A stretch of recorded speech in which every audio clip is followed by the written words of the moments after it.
There's a phrase I guarantee you are saying that is negatively coloring your perception without you even realizing it. We'll get into what language you need to tweak right after this.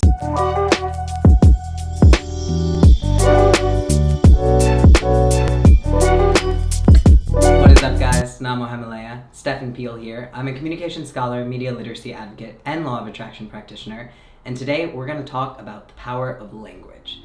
Then I'm going to share with you the word that I swapped recently that has been a game changer for me. If you're familiar with the law of attraction, then you know the words that we think and speak actually shape our reality.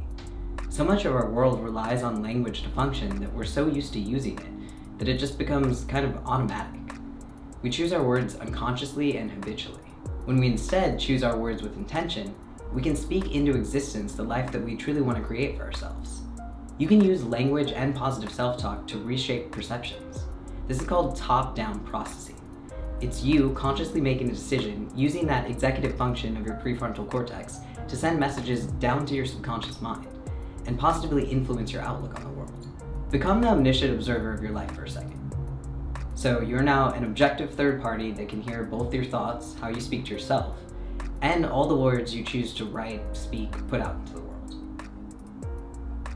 Are you kind to others and hard on yourself? Are you making things out to be a bigger deal than they are? Are you limiting yourself or holding yourself back in some way? Or are you creating difficulty where there is none? The biggest revelation for me has been the way I talk about my to-do lists, my daily tasks, the have-tos. And the older and more independent we get, it seems the longer that list gets. I have to go to work, I have to do the dishes, I have to feed the pet, I have to pay my bills, I have to call the insurance company, and on and on and on throughout all the tasks that we'd probably prefer not to do, but we realize still need to be done. What I didn't realize was that saying I have to do these things and conceptualizing them as obligations in my mind, I was setting myself up for it to become this begrudging task. Remember, language is a self-fulfilling prophecy, and truthfully, we don't have to do anything, right? It can feel like you have to, but you don't. You don't have to go to work, you just prefer to keep a roof over your head and food on your table. You don't have to pay your bills, you just want to avoid the pain of losing all of your stuff and dealing with collections.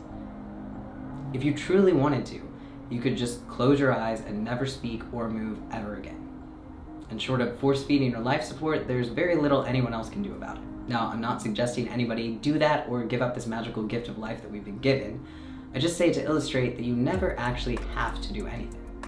Everything is a choice. So knowing this, why are we always saying, I have to do this, when in fact, we're choosing to? And then that's been my new approach. Instead of having to do something, I get to do something.